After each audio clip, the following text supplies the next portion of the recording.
Okay. I just thought that we were talking. No, that's perfect. Well, we are talking afterwards. So after the last person gives their presentation, we will then have like a panel. See all the time you'll save without me having also to do. Well, we'll have a very robust time. This is a. No, this is the. It was already here? Yeah. Yeah, I didn't have to three. Okay. Where should we sit? And I feel like an order of. Oh, wait. Vivek is, Oh, he's there. Yeah. I got it. It was open. So can I give it? Starting. How do you do it? You just hit unmute.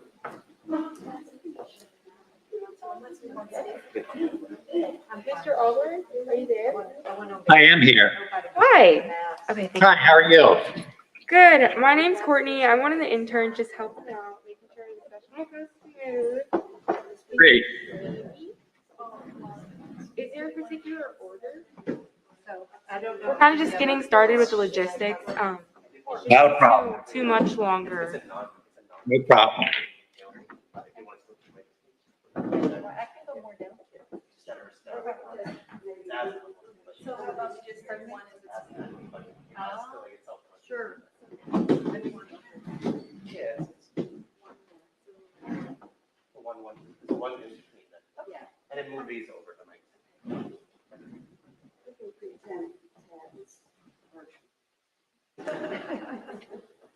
Do you want to introduce yourself? Yeah, I do. I mean, is there an order you want to talk about? Yes, we will. Tab, can you hear us? I'm sure. Hi, Tab, can you hear us? Yeah, I was like, Cindy goes Saturday. I can. Awesome. You don't have to respond to me because we can hear you in the room right now, but we're just going to do brief intros. So I'm going to open up, we'll do brief intros. You have 2 minutes to give an introduction, and then we'll start presentations in the order that's listed in the program. Great. Awesome. Thank you.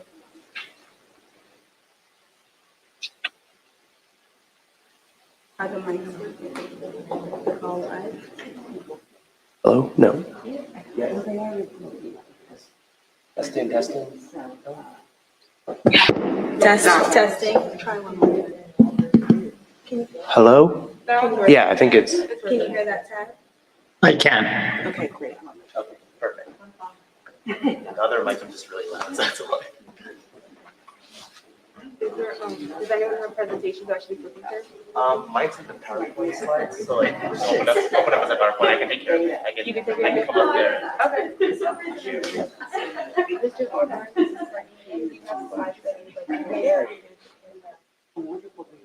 If you can share them, that would be great. I can also share my screen if that would be easier.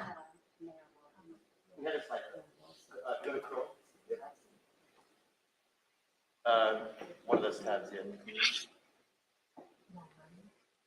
Oh no, it should already be on, like, on the top. Yeah. Yes, right there.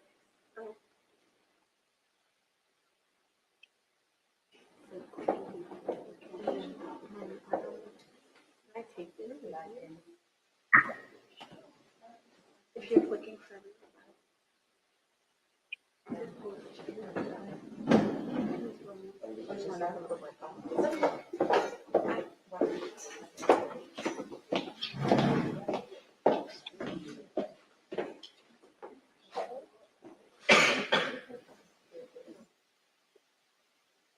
I think must have left my pocketbook downstairs because I got up here and I don't see it.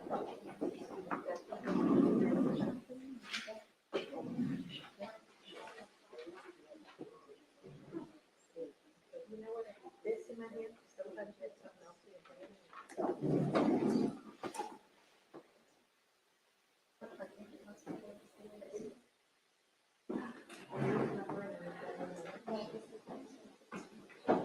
But you won't go ahead and get started, and I'll be right back. I made around the corner. I left mine. I think I left her pocket.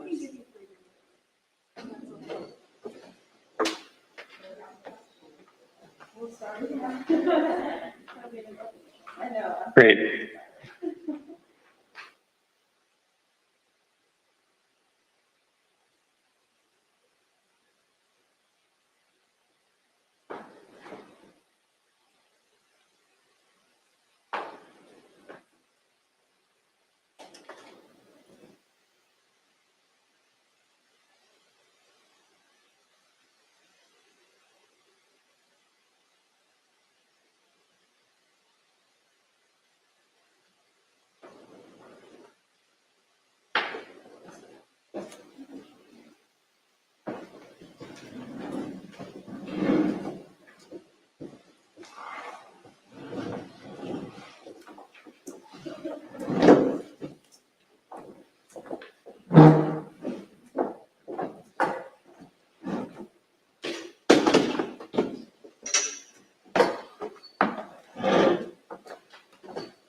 Yeah,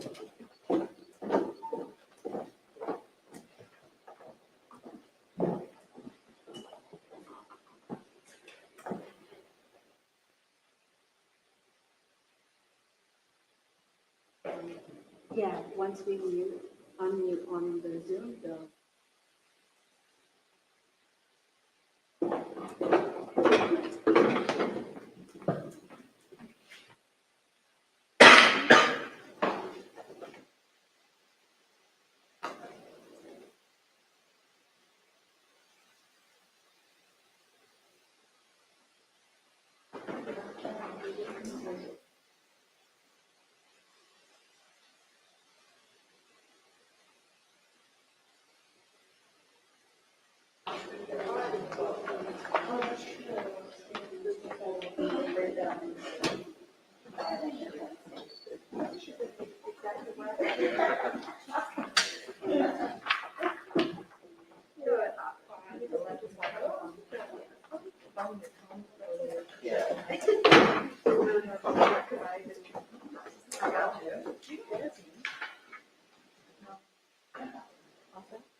All right.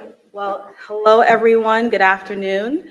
Thank you so much for being here today. My name is Crystal Upperman. I'm a senior manager at Deloitte in the Sustainability, Climate, and Equity practice.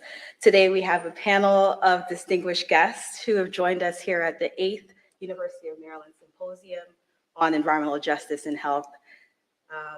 This is being done in conjunction with SIEGE, which is the Center for Community Engagement, Environmental Justice, and Health. And our panel topic today is going to cover the Cheverly Air Quality Project, which is a community, university, and government partnership. We'd love to start today with a series of introductions to our distinguished panelists. Please tell us about yourself and your work. Hello, everybody. My name is Vivek Ravichandran. I'm a rising second year PhD student at the Center for Community Engagement, Environmental Justice, and Health.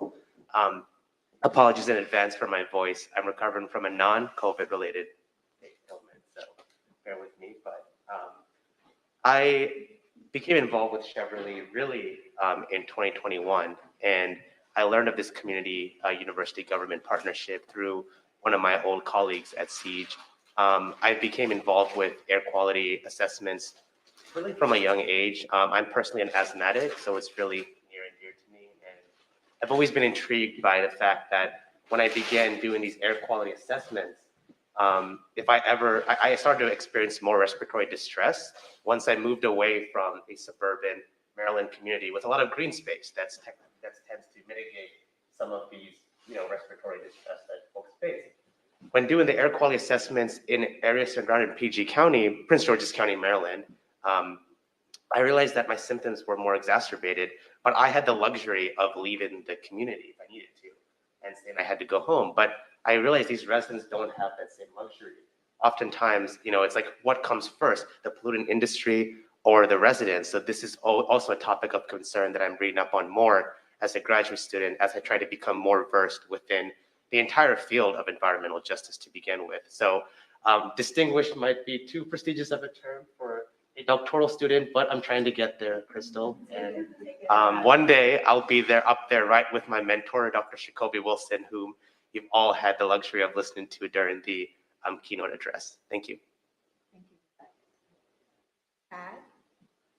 Oh, thank you all. And I apologize for not being able to be there in person. Just didn't work out today, but I'm really honored to be part of this symposium. I am the director of the Air and Radiation Management Administration for the Maryland Department of the Environment.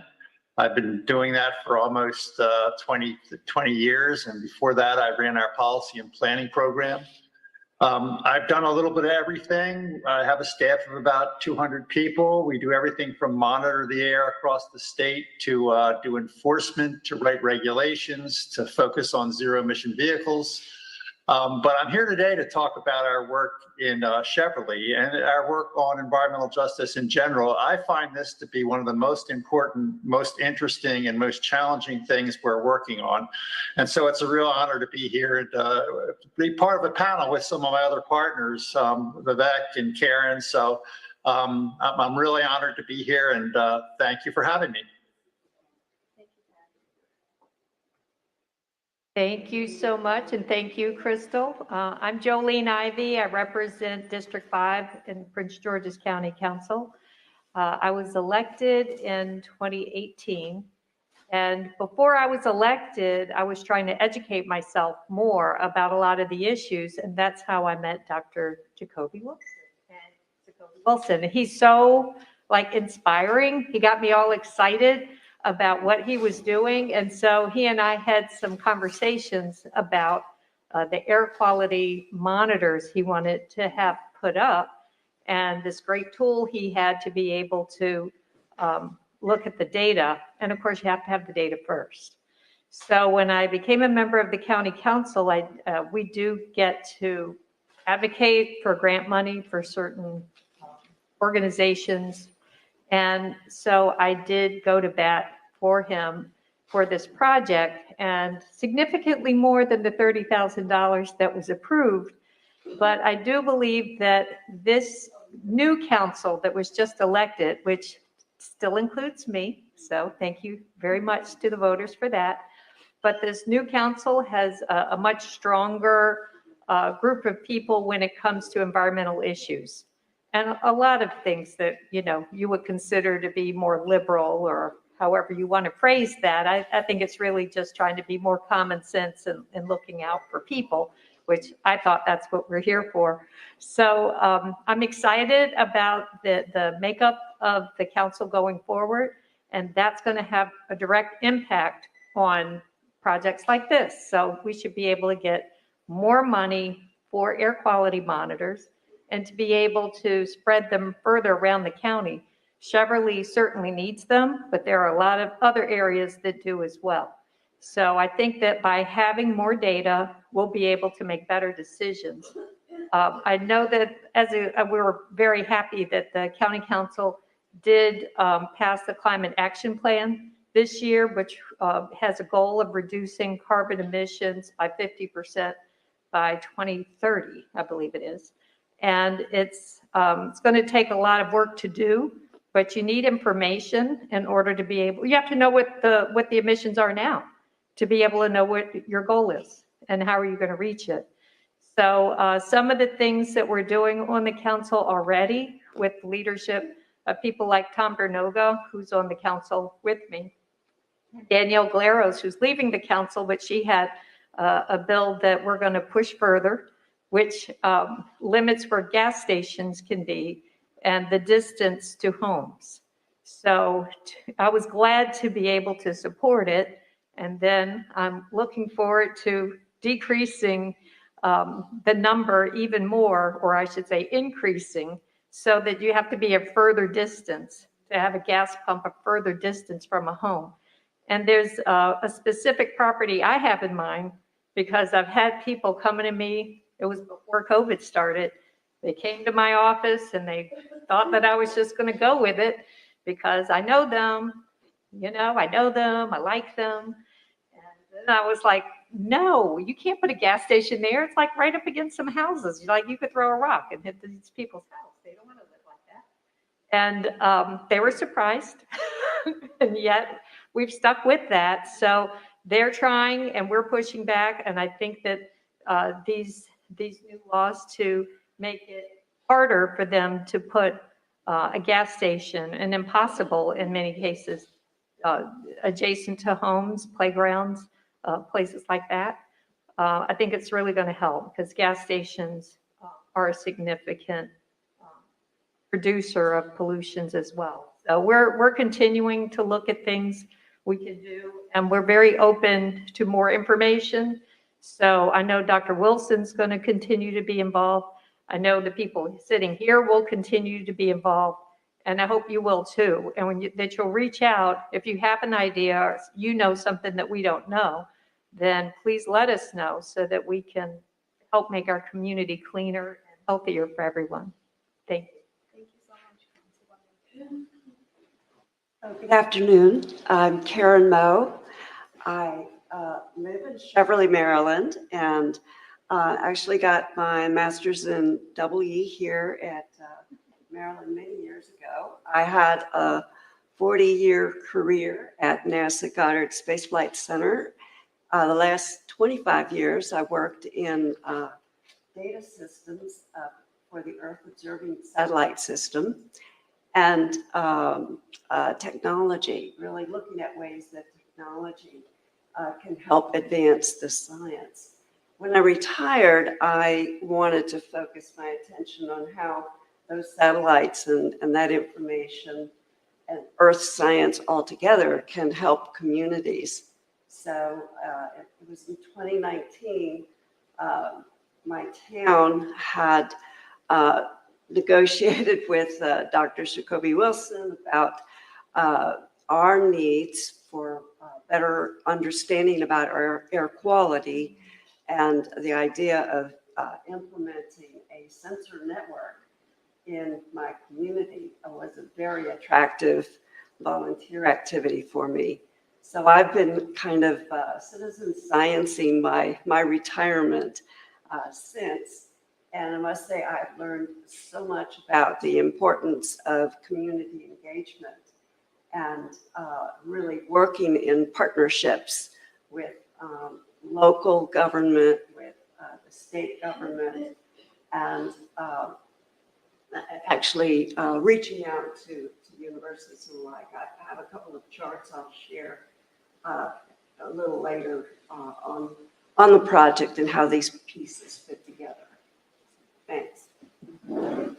Awesome. Thank you all so very much for these amazing introductions. I have to say that it's really, really an honor to share this stage with you all, because when one of my first jobs out of undergrad was actually at the state of Georgia, managing the data that came from the NAC system for air quality. And I have to say at that point in time, we literally tried with the university to do hyperlocal air quality monitoring.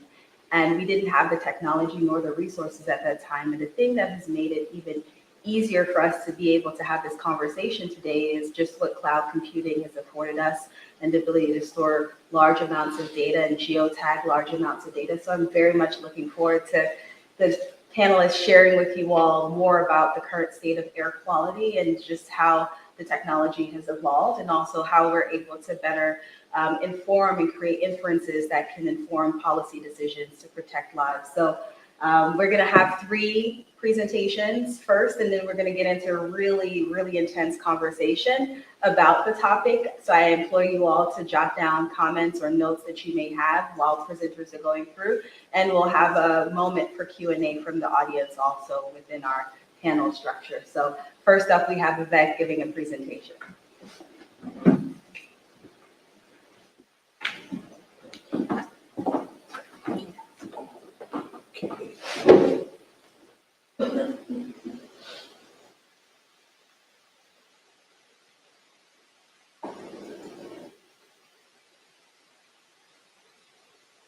All right.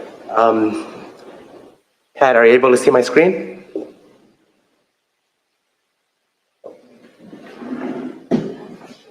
Do not see it right this second, Vivek.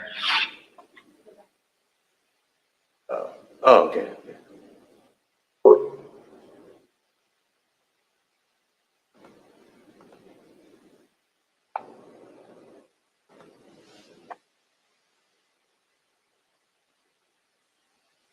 I do now. Perfect. Okay. Tad, you can see it, right? I can. Thank you. Perfect. All right. All right. Hi, everyone, again. An honor to speak in front of you today. As already introduced, my name is Vivek Ravichandran, and I am a doctoral student here at the University of Maryland School of Public Health. So I'm still getting my feet wet in regards to all things EJ related, as well as community-based air monitoring. So today I'll be providing a presentation on this community-university government partnership. So I want to start with identifying this critical need for hyperlocal monitoring in Cheverly. And Karen really emphasized a lot of this already. And there have been residential complaints, whether it's boaters, whether it's idling trucks, sometimes at 3 a.m., and other overnight operations that have impacted the residential quality of life. To make matters significantly worse, the nearest government monitors, we refer to these sometimes as federal reference monitors, or FRMs, are situated 5-10 miles away from the very same communities that are overburdened by environmental hazards. So this further creates a critical need for hyperlocalized networks. I want to briefly plug the University of Maryland's Maryland Environmental Justice Screening Tool, or MDEJ Screen. This was a tool that was co-developed by the Maryland Department of Natural Resources, as well as our center at UMD. And what we did is we included population and environmental indicators based on feedback from stakeholder groups throughout Prince George's County and other regions to produce an overall EJ index. So as you can see here, the EJ index for Cheverly is a 0.66, which indicates a very high level of environmental burden compared to other regions throughout the county. And as you can see, this pattern holds true for various census tracts and communities right alongside the Washington, D.C. border. So I wanted to talk a little bit about the overall framework. The CBPR framework combines traditional scientific methods with community engagement, capacity building, as well as citizen science efforts. As Karen mentioned, she has participated in these citizen scientist endeavors over the last several years. Apart from this, we also employ the collaborative problem-solving process. What is this process? This is where we engage residents throughout the decision-making process, from problem identification to the dissemination of data, and ultimately the evaluation of remediation and other efforts. So these principles of CBPR, as well as citizen science, were embedded into a proposal that we at the University of Maryland in February 2019, so this does predate my time at the center, so I hope I have that date correct, to the former mayor of Cheverly, Laila Riazi, the town council, as well as the Green Infrastructure Committee. And our aim here was to study the effects of fine particulate matter, or PM 2.5. And why are we studying this? That is because PM 2.5 has been demonstrated in the literature over and over again to lead to a wide array of cardiovascular, respiratory health outcomes, exacerbation of asthma, and lowered quality adjusted life years. Something in the chat. I'm not sure if this is Tad from earlier. Okay. Oh, this is a Zoom slides are not progressing. Tad, are you able to see the current slide project and team infrastructure?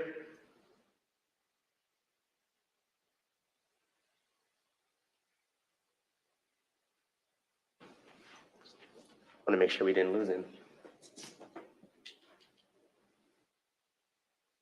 I'm here. I'm still seeing the introductory slide where it has the map of the area, the community-based air quality monitoring Cheverly slide.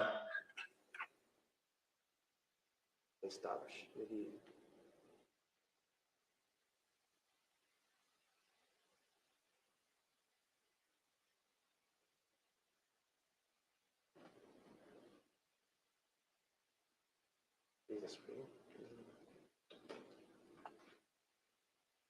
Yeah, we're just having trouble with Tad seeing the slides. Okay. I think when you shared initially, you only shared that slide. So Okay. I think you might have to go back and, I don't know how you. Would you be able to send him? Yeah, can you do that separately? Then we can continue. Go ahead. Okay. Sorry about that, everybody.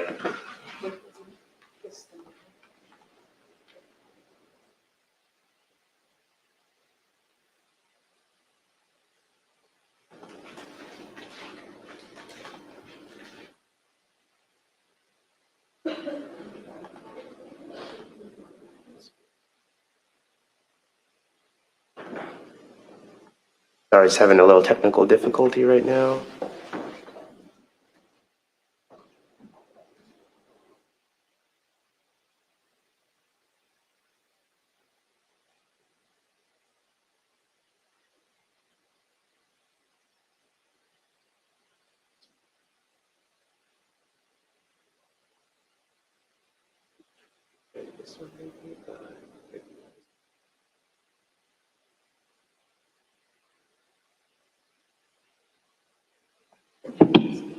Okay. Okay, yeah, that's fine, that's fine. Presentation mode in a different window. Okay, and then we can just go to the PowerPoint.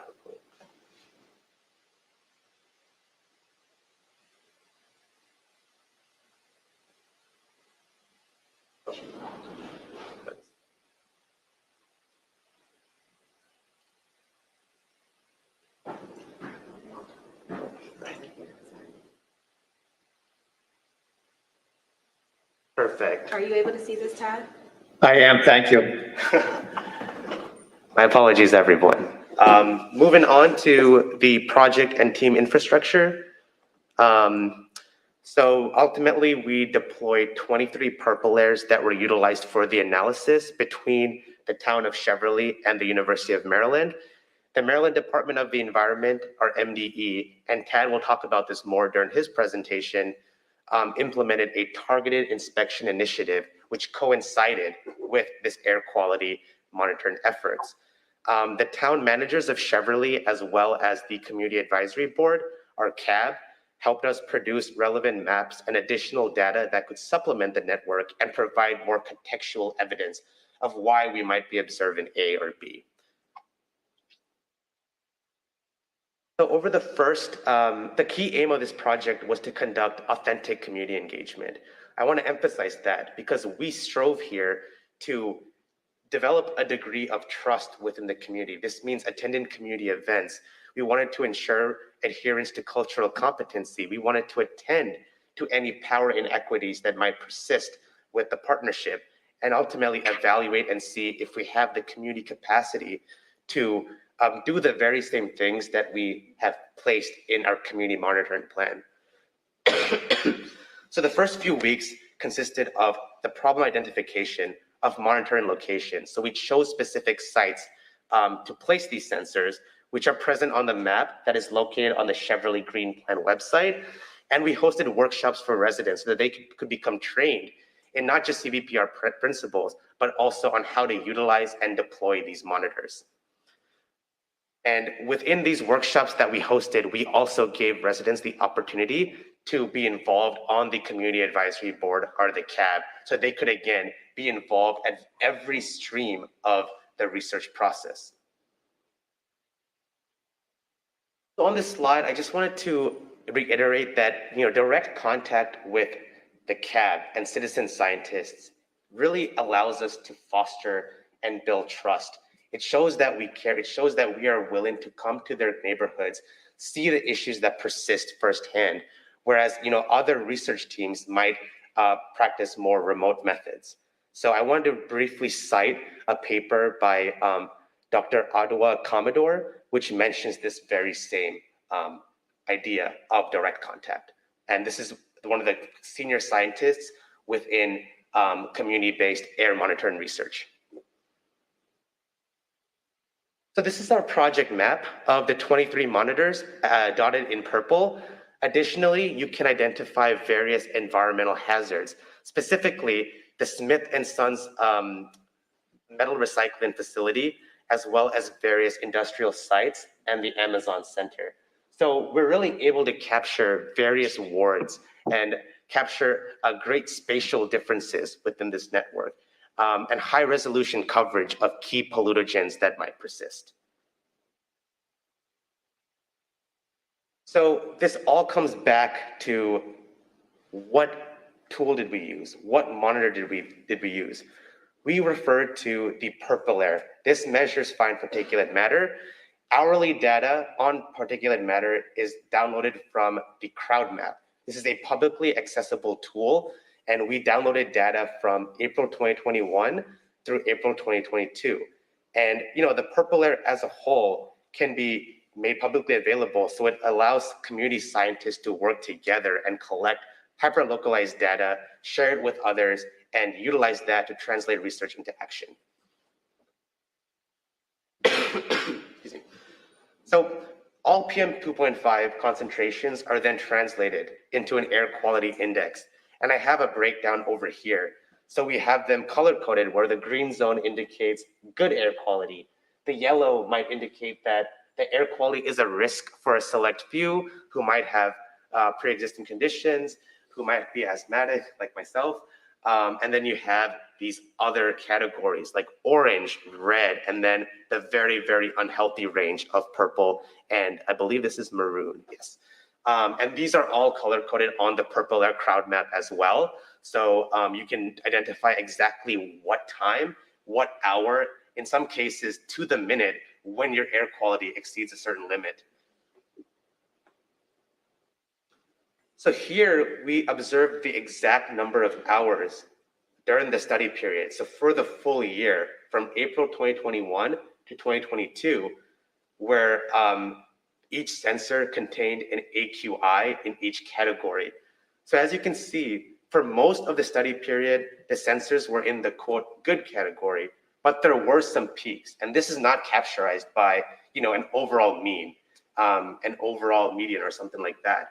And while the overall air quality standards appear to be below the EPA standard, they tended to always, the overall means tended to exceed the World Health Organization's annual standard. And this was a topic that was raised at a recent Health Effects Institute conference, where there is a shift in science from utilizing the EPA standards to the more protective and health-backed WHO standards. So I just wanted to emphasize that. The daily standard for the annual standard for the EPA, I believe, is set at 12 micrograms per meter cubed for particulate matter, and the WHO standard for that same pollutant is 5 micrograms per meter cubed. So you have a big difference.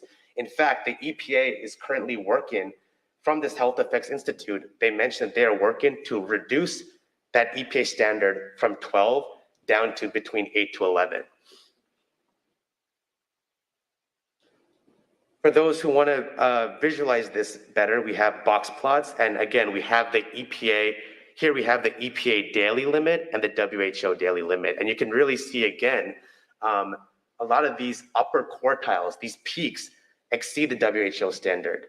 But in previous literature, you might have not misclassified studies, but you might have studies that are not quote statistically significant or are not significant because they adhere to these EPA standards. Whereas over here, we're able to look at both standards. And for those of you who prefer a more numerical breakdown, these are the overall means on this column right here. Yeah, the first column.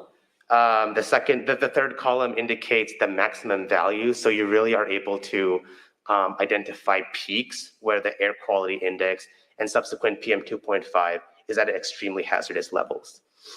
And these tended to occur. So the W1 indicates Ward 1, W2 indicates Ward 2, and the second number that follows indicates the residential home. So for example, W1_1 would indicate resident number 1 who lives in Ward 1.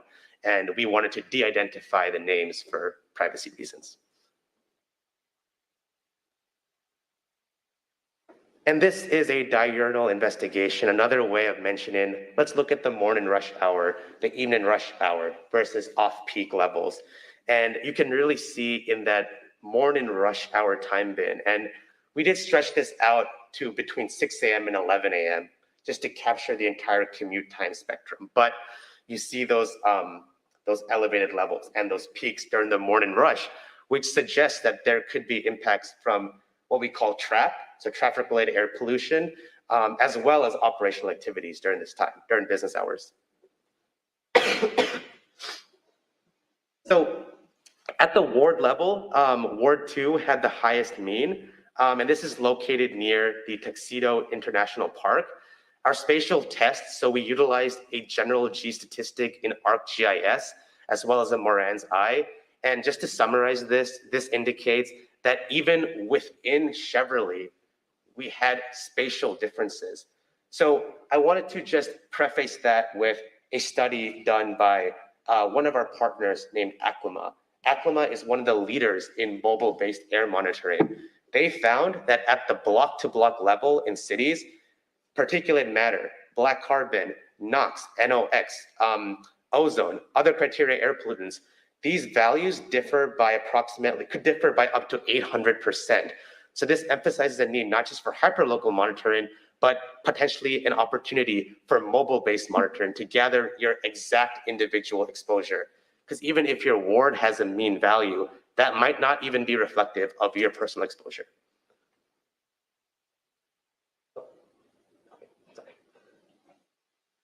And so this is a trend line throughout the entire study period.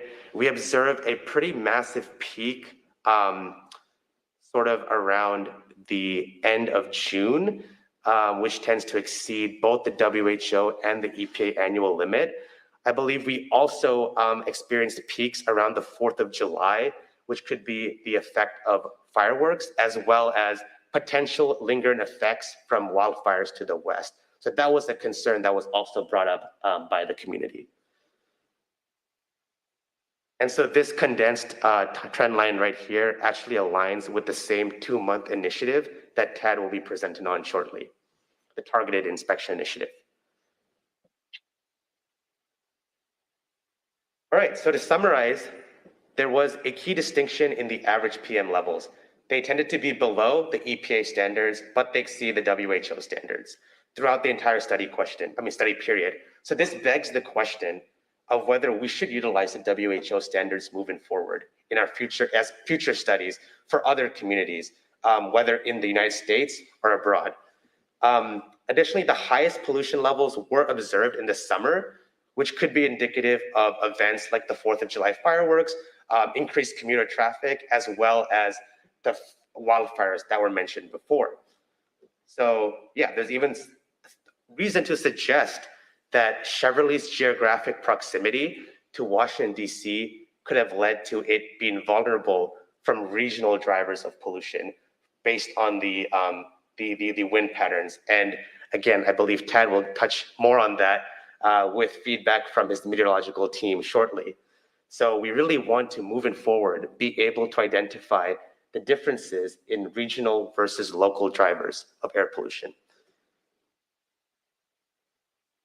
And lastly, the statistical analysis, the geostatistical analysis indicated that PM values were clustered and spatially differed within each ward. So at the ward-to-ward level, this really backs ACLIMA's studies and other hyper-localized mobile monitoring studies where you could live a block away from someone, but the air that you breathe could be significantly worse than the air that they breathe.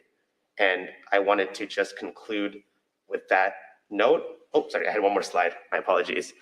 Overall, the use of these low-cost monitors, they're about $250 compared to some of the more expensive government monitors, which can be in the range of tens, even $100,000. But they're very comparable. They have a strong correlation value, and we have formulas in place to identify a correction so that we can deploy them in large quantities, as shown in Cheverly. This in turn allows us to inform decision-making, improve land use, and help with environmental mitigation factors moving forward to help create a pollution-free and healthy environment for the residents of Cheverly. Thank you very much. I apologize in advance for my voice, but I guess we can take a question, or should we wait till the end? It would be great if we can wait till the end for questions. I have questions myself, so being a little bit selfish there, but thank you so much for that. Thank you, everyone. Up next, we have Tad. Tad, are you? I can stop sharing. Yes. And Vivek, are you going to bring up my slides as well, or will someone bring up my slides? Yes, someone's bringing up this slide. While that's happening, I'll just introduce myself again. I'm Tad Aburn. I'm the air director in Maryland for 20 years. I'm about to retire in October. I'm now working with the new air director, but I've done this for a long time. And in all honesty, this is a really exciting new area that needs to be looked at. This whole issue of community-based air monitoring and community-based decision-making is, I think, a really important thing. Across the state, I think sometimes people don't realize this, but the air quality has improved dramatically.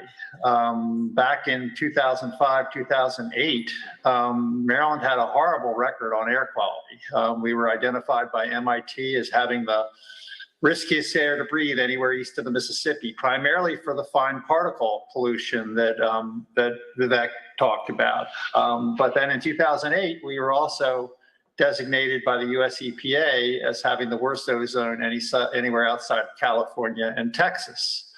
And that's all changed. Maryland is now in compliance with all the federal standards, and we're on the verge of meeting the ozone standard, which we've been in non-attainment or in non-compliance for almost 30 years. And so that's all really good. And if you really think about it, the concept that I like to use is that overall, in general, air quality has gone down and improved, even in areas like Cheverly.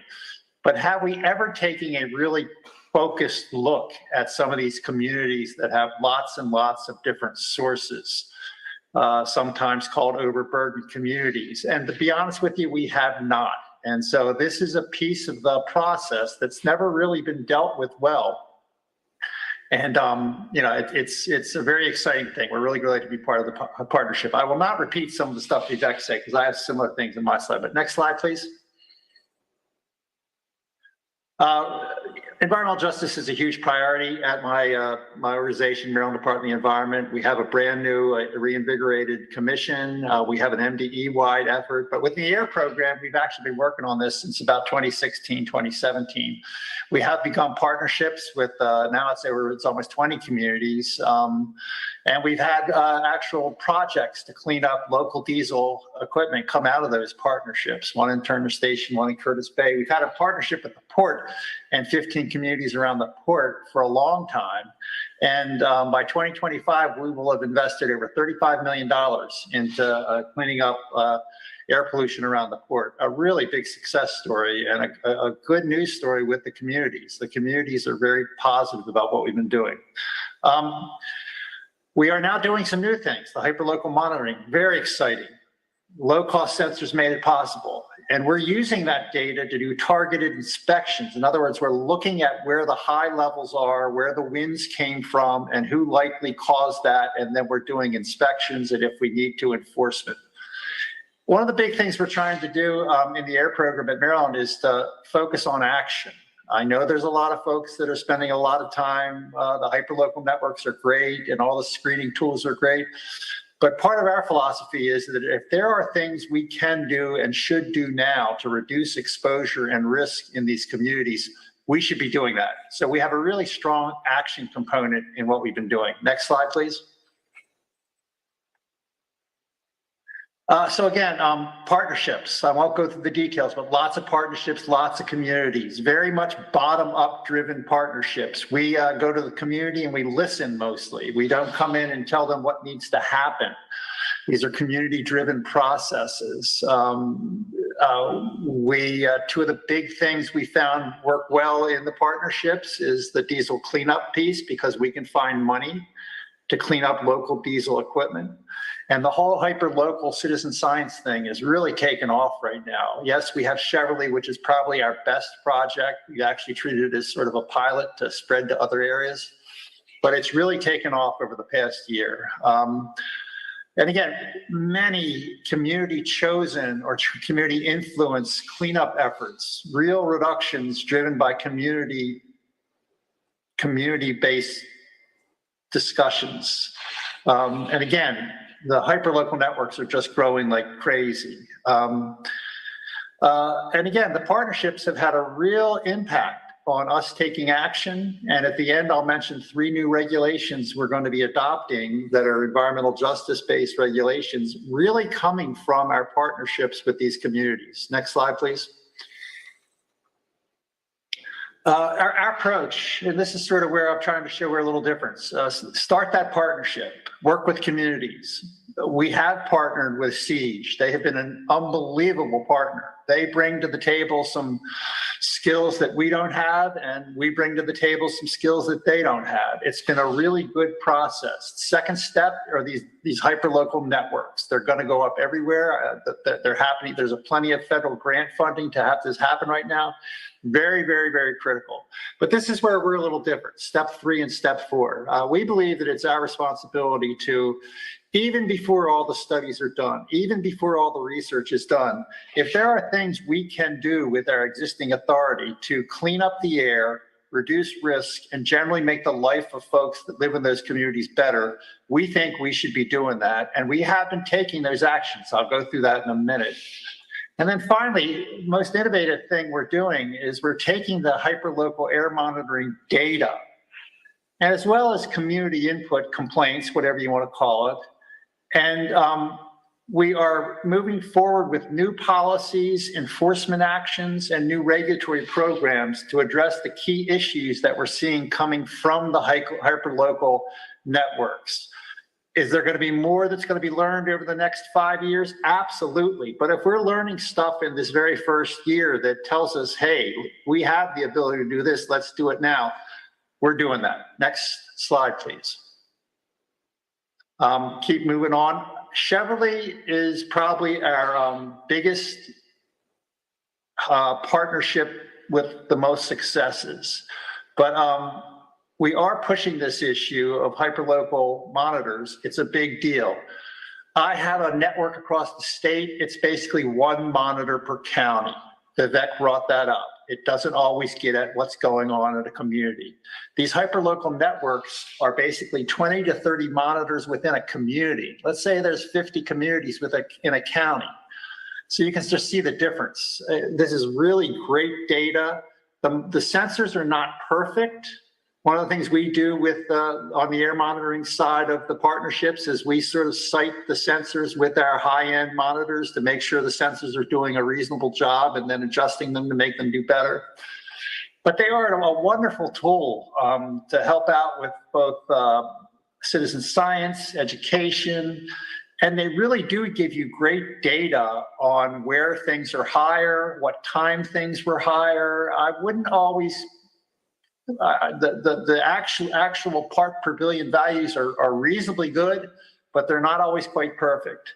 And again, the technology has come down the cost has come way down, and the quality is better. When we first started looking at these, the sensors weren't that good. Now some of them, particularly the purple air, seem to be very good. We have networks going up across the state, a whole bunch of counties, a whole bunch of municipalities. And there are resource issues with this. We are stretched real thin at MDE right now because we are putting a lot more effort into areas like Cheverly and Curtis Bay and Turner Station than we have in the past. And there's sort of a rob Peter to pay Paul thing going on. So we over time need to work with our federal partners and figure out how to have enough people to do this work at maybe 30 communities, not just 3 or 4 or 5. Next slide, please. I'm going to speed up a little bit. So this is the Cheverly partnership. Vivek already mentioned this. Started by University of Maryland Siege with the town of Cheverly. We joined a little later in 2020. We did help with some of the educational work. We helped with the hyperlocal network. We did start to take action in 2021. We ran a targeted inspection program. I'll go through that in a minute with you. And that effort led to 3 additional enhanced enforcement activities that are now taking place in Cheverly right now. That's the same map that Vivek showed earlier, slightly different version coming from our report in 2021. Next slide, please. The targeted inspection program. The picture at the bottom is a daily tool where we take the data from the sensor network and we identify the hotspots. You can sort of see the yellows in that map. That shows where the highest levels of fine particle were. We also have wind data embedded into our system. That's also on this map. It may be a little hard to see because it's small. And we also have source data embedded into our system and on this map. And so when we see a hotspot like that with the wind out of the southwest, we investigate the sources that might be responsible for creating those hotspots. And when I say sources, I mean, the stationary sources, the ones that everybody thinks of, like the aggregate plants and the metal recycling, but it's also sources like parking lots and warehouses, places where diesel trucks sit around and idle. So we're expanding this well beyond just the traditional sources with smokestacks. Our target inspection program was very intense. I don't think we can keep that up forever, but we ran it for 2 months in 2021. Meetings with the community, meetings with sources. We did use the sensor data to target inspections. We did both area-wide surveillances. In other words, we drove around looking for idling trucks and fugitive dust problems. And we did many, many more specific site inspections over that period. Again, it was both stationary sources and mobile sources. We did issue 3 notices of violation during that period. And again, we have a web page that summarizes for the public to review actually what we're doing each day as part of this inspection program, because transparency is very critical, and it's also important to sort of build some trust with the community. They can actually see what we're doing, where we're going, and if there's an inspection report, you can click on the inspection report and see what we found, see what we require. We're already doing follow-up activities. We're continuing that targeted inspection program in the Cheverly area. We've now expanded that to Curtis Bay. We also have enhanced initiatives on idle reduction, diesel idle truck reduction, and fugitive dust. And we have gotten a lot of positive feedback from the leadership in the town of Cheverly and the residents. If you go to that website, you can find a piece on our targeted inspection program. So please take a look. Next slide, please. We do have a report, October 2021. It's a really nice report. It's got a nice upfront part that's plain English, meant for anybody and their brother to read and hopefully understand it. It also has 3 technical reports, which are a little more complicated. It talks about what we're seeing in the air quality data, how our targeted inspection program is working, and how we're analyzing the data to look at the linkages between transportation sources and high fine particles. We're looking at time of day emissions, rush hour, congestion. So take a look. I can't go through it all today, but it's a really interesting report. Feel free to take a look. And again, that link is where you can find that report. Next slide, please. Some ongoing activities. Our report listed about 10 follow-up actions we were recommending to the community. And in that report, some of them are now ongoing. We're continuing the targeted inspection program. It goes on every single week, every single day. We are looking again, both at transportation sources and stationary sources. 2 of the biggest things that we found, and this is partially from the data, but also partially from just the input from the community, is that idling, diesel truck idling, and cleaning up diesels is perhaps one of the most important things we need to do. So we do have an initiative where we're going to be going out in Maryland. If you are not doing things like, if you don't have like a refrigerated truck and you're idling, it's probably illegal. So we're going to be out enforcing that law. We also have an initiative on fugitive dust. Next slide, please. Vivek, can you forward the slide if that's possible?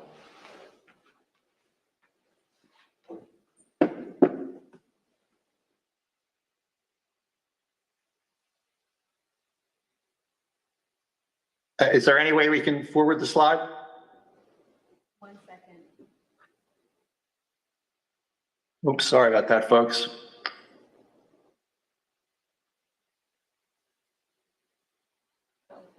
Yes, that's correct. Yeah, so again, in partnership with the community and the University of Maryland, we have a lot of follow-up activities already going on. I've already been through this one. Why don't we go to the next slide?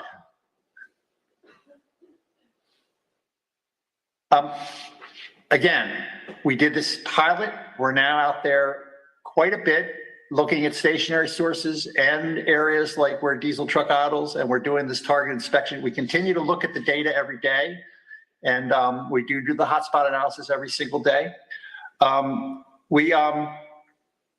We've also worked, we had a public meeting with the community about how the community can help us with this and how it's best to communicate. We have magnets that have a telephone number where folks want to call the number and just give us what they saw. Please, we need the help. I have 25 inspectors that cover 10,000 sources. So again, our increased presence in the field has been a really important thing. We think we've already seen changes. Next slide, please. I'm going to speed up. Again, this is just a snapshot of what's on our webpage, where we have all of the activities we're undertaking listed there, and anyone can go in and see what we're doing in this targeted inspection program, who we're visiting, what the outcome was, all open, all on our website. Next page, please. Diesel emissions.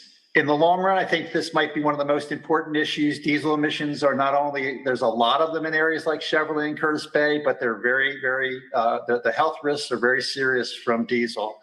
Again, we have an initiative where we've been handing out compliance advisories, and we've been doing education, and now we have an initiative in partnership with the Maryland State Police, where in the end of this month, the Maryland State Police is going to be doing a sweep of the Cheverly area, looking for these illegal idling opportunities. Next slide, please.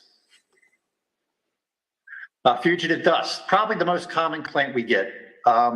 We have a program that deals with it. It takes effort. It takes our staff to get out there, but we've already started to do this in Cheverly. We're spending a lot more time on it.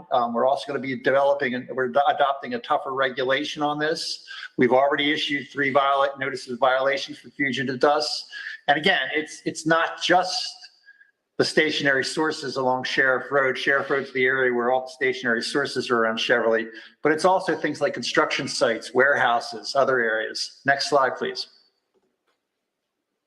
Some of the other actions that are in progress, some of these are very interesting. We're also working with leadership in Cheverly to find ways to find money to clean up local diesel equipment, whether it's part of their trash truck fleet or other equipment. We're working on that. We've got a group, there's a big issue going on in Cheverly where there is the potential that a large truck repair and maintenance facility could be built just upwind of the Cheverly community area problem areas. And so we're working with the residents and the mayor and a small group. The project is going to be a DC Department of Transportation project, and we're working with them to make sure that the air pollution issues are dealt with very, very well. We're working with their Green Infrastructure Committee, and again, we're helping out with the local making sure the local voice is heard in the regional transportation planning process. Next slide, please. This is just a snapshot of one of our other really important hyperlocal projects. This is one throughout Baltimore. It's our partners are Johns Hopkins and Yale. It's really just getting off the ground, but it is just getting off the ground. Next slide, please. Big partnership going on in Curtis Bay. I don't have time to go into this in detail, but it's very interesting and exciting. A lot of the things that we tested in Cheverly, we're now going to be moving into the Curtis Bay area. Next slide, please. Port partnership, again, I mentioned that earlier. It's been great, 15 communities, huge amounts of investment into cleaning up diesel, reducing both diesel particulate and NOx, really good for public health, really good for a whole host of reasons. Really large success story. Next slide, please. I won't go through this because I'm running out of time. Next slide, please. Yeah. We are investing in something we call a super site, an environmental justice super site. We believe we're going to get a grant. It's going to look at multiple pollutants in areas like Cheverly and Curtis Bay. People don't breathe just one pollutant at a time. They breathe multiple pollutants. This issue of cumulative air exposure is a big deal. And we've got a special interesting research project that's going to be taking place in partnership with the community over the next few years. Next slide, please. I won't go into these in detail, but we do have 3 new regulations that we're moving forward with. One, to increase the transparency associated with permits. One of the most common complaints I get is we cannot even figure out anything in those permits you tell us to look at. So I actually looked at them, and to be honest with you, you do have to be an engineer, and a really good engineer, to figure the permits. So we're going to actually change our requirements, which require very simple, plain English descriptions of what's required, how do you comply, and how do I, as a citizen, make sure that you are complying. Next slide. The other one is a fugitive dust regulation. Ours is very general right now. We're going to make it much more detailed. And finally, we're going to be amending our air toxics regulation to deal with this issue of cumulative exposure to multiple air pollutants at the same time. And with that, I will end my presentation. You all will probably get a copy of the presentation. If some of the slides I went through too fast are of interest to you, please let me know. I'd be happy to talk about them. And sorry, I went a couple minutes over. Thank you so much, Chad. That was very informative. Up next, we have one other presentation by Karen Lowe.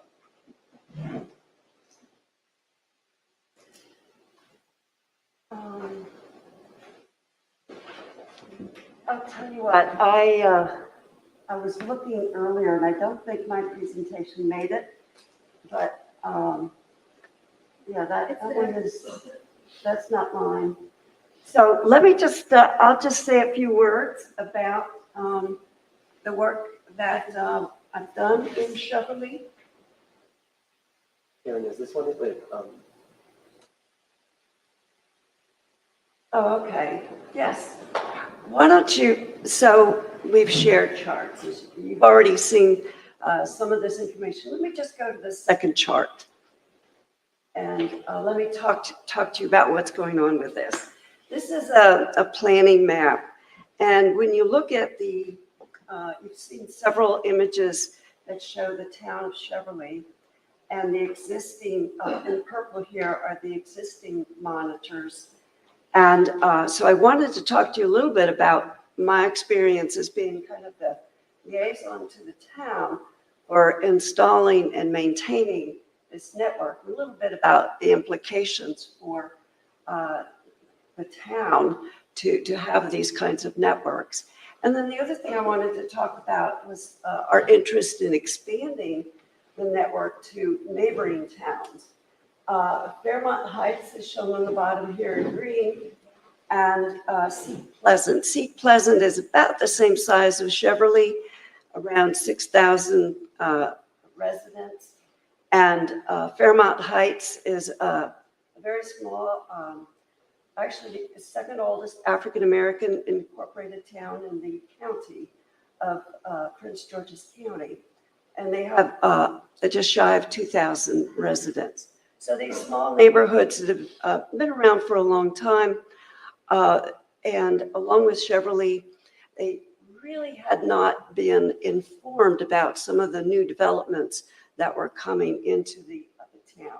So there was a couple of years ago, we started with an Amazon distribution facility, which was right next door to our Ward 4, which is just south of this major road here, Route 50. And 6 weeks before they were going to be making all the decisions about it, we learned about it in the town. And so the town was very much up in arms about, what is this, a new facility? Well, it turns out that, they're going to have up to 400 small trucks coming in and out of the community on a daily basis. Not to mention their large trucks bringing large items to be distributed more locally. So that was one of the reasons that we went to our county and requested some help. And we spoke with Dr. Wilson about what do we need to do to have more information about what's happening in our greater neighborhood. And based on that, we got started with the network that Tad and Vivek have already described. And I'm actually thrilled with the level of output, the results that have come from it at the state level. I am very active as a citizen scientist in my retirement in a group called the Earth Science Information Partners. And we talk a lot about air quality information and what people need. And it's unusual that we have this wonderful partnership in Maryland where there is interest at the state level in really using this data to solve our local problems in a very proactive way. Building those bridges don't come easy. And so I just really feel that that partnership is one very well worth building in other communities. So we're interested in expanding the Cheverly network. Vivek has a number of Purple Air units. These small units cost about $280, but this expansion does not become a financial burden on the community members who host them. Vivek had shown you a picture of a number of people that were in my community as we went around in the year, well, in 2020 and 2021, we implemented some 21, 22, 23 units at people's homes. One of the challenges was convincing people that this was worthwhile, that it was, in their interest to contribute. And what are they contributing? They needed to supply electric outlet outside, very small amount of electricity to run these little units, but they run 24/7. They're always on, and they have to be connected to internet. So people have to have internet connection.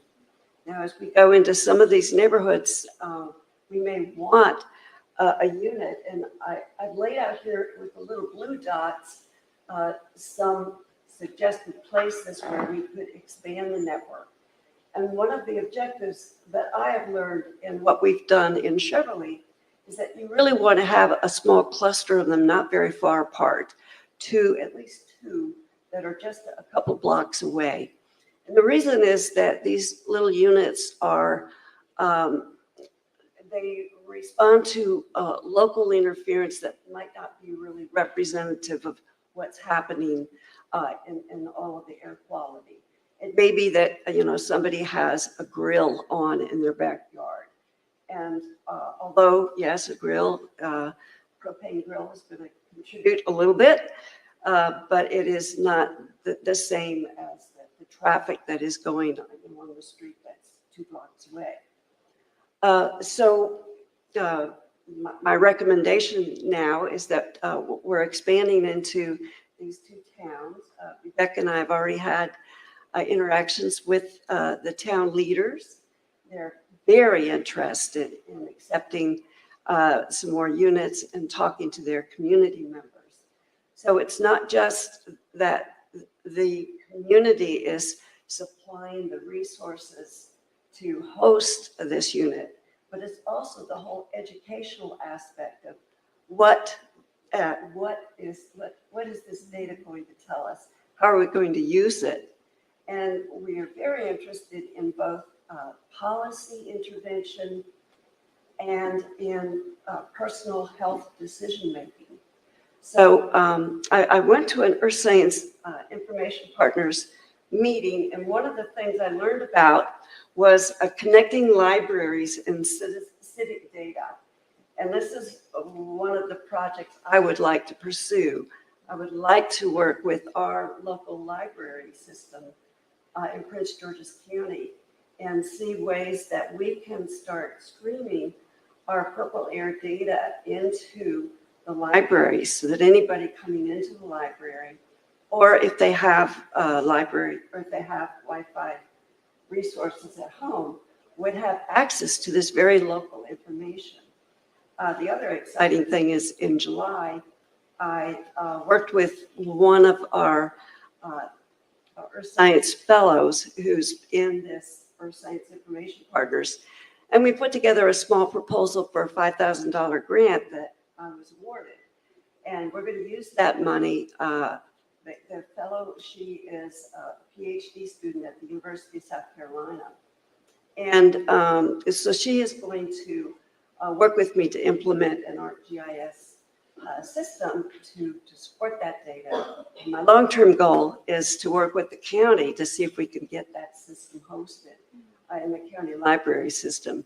So we'll be working with community members to tell us the kind of information that would be most useful to them. And it's kind of a dialogue that we set up. You show them a little bit of what other people have done, and you say, do you think that would be useful here? And then you modify your data set up the website so people can start using it, and you go build a little, show a little, modify, and round until you have a suite of tools that are really going to be useful in the community. From my perspective, I have two major communities. One is our town council. These are the folks who are learning about new developments that come. Vivek had been describing around this area. We have a lot of industrial parks. There's a lot of building materials. When they demolish a building in the district, they bring the material out to these companies. They crush it. We have dust and pollution from those activities. And new companies want to come in, and so we have the cumulative air pollution problem.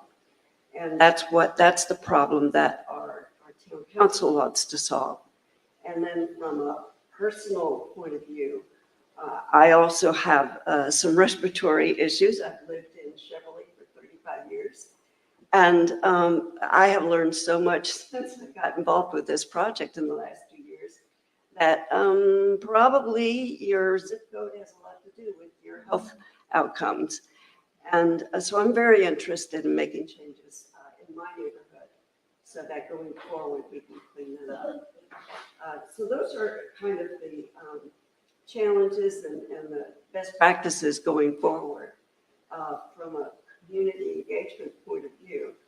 I will say that it does take a level of commitment. It's the kind of thing that finding somebody in a community who really can get passionate about the technology, about the science, and about the public health outcomes and the benefits to the community.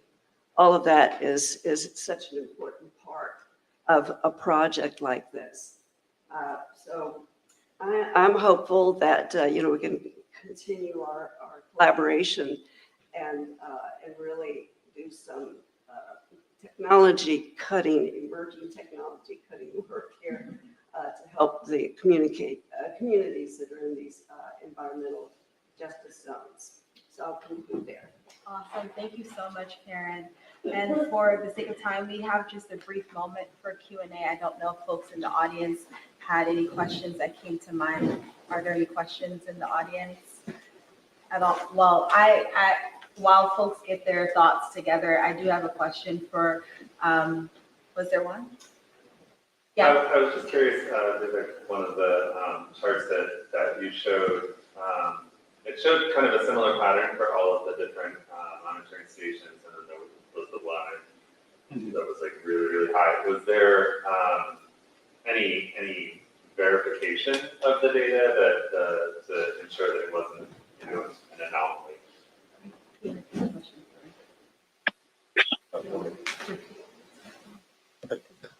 Okay, so the question was there a reason for the anomaly, the sudden spike that was observed in the trend line? Right. And this was something that Karen, myself, as well as one of our master's students actually looked at. And I believe there were some faulty sensors or faulty points where the PM would reach astronomically high levels that, it's feasible, but it's something that we need to take a deeper look at.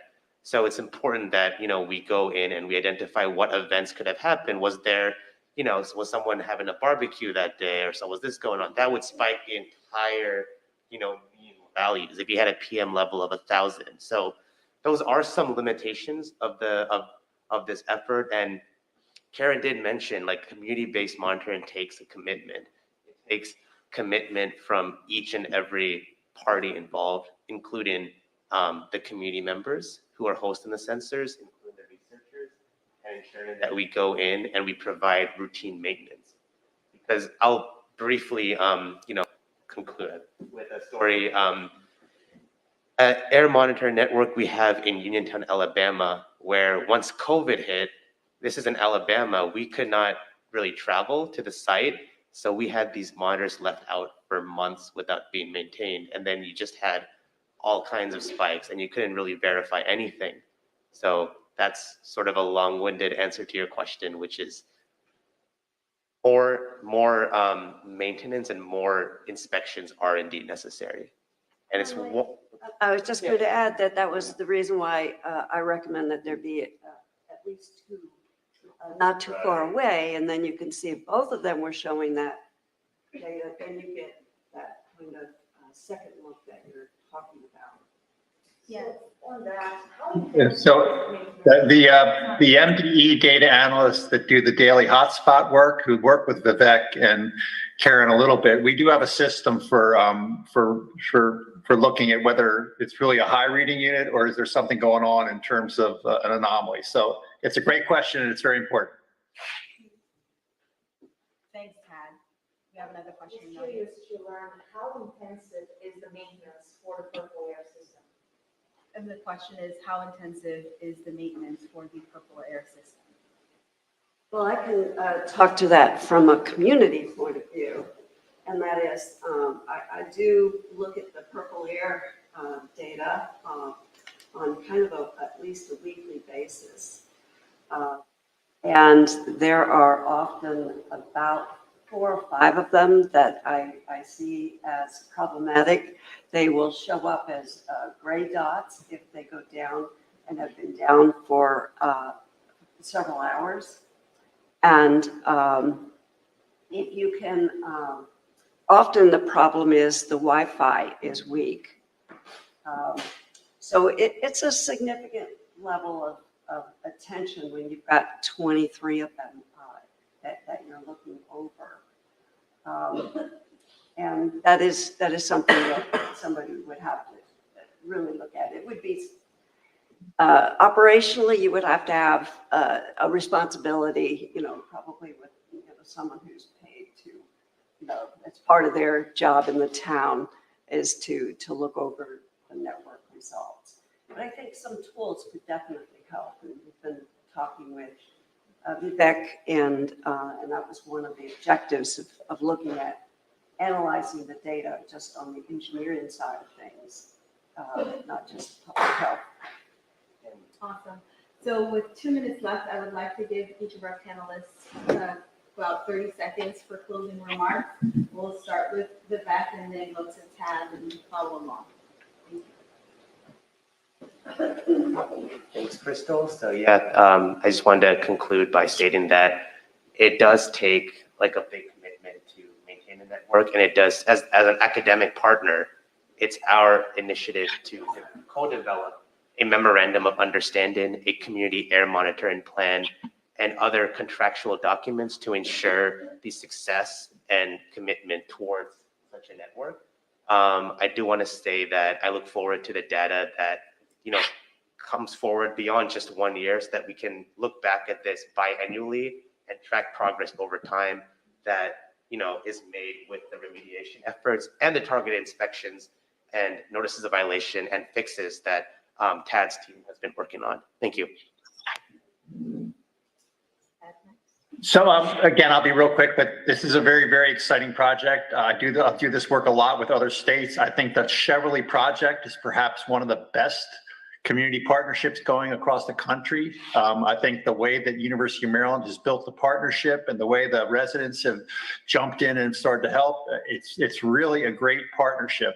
I would encourage, though, in any partnership that's going on like this, don't forget the action piece. Yes, the study piece is great, but if there are things that can be done right away to reduce exposure to the residents, reduce risk to the residents, and make their lives better, that has to be a part of the process. And I know we've all worked with Dr. Wilson. He is very, very, he's a great person to work with. You after talking to him, you feel like going out and doing everything.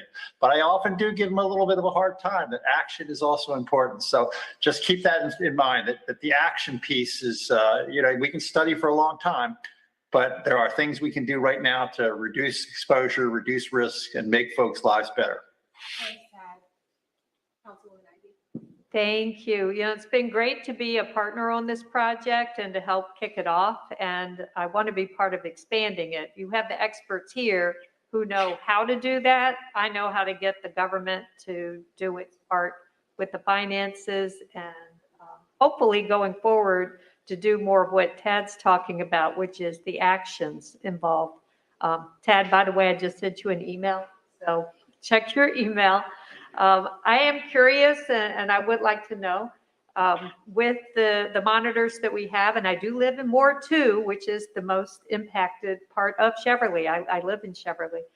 And when I'm curious what the impact has been of the Amazon facility. Like, has it had an impact on air quality? And second, the air quality monitors that are closer to stands of trees, closer to forests, do we have an improvement in those areas?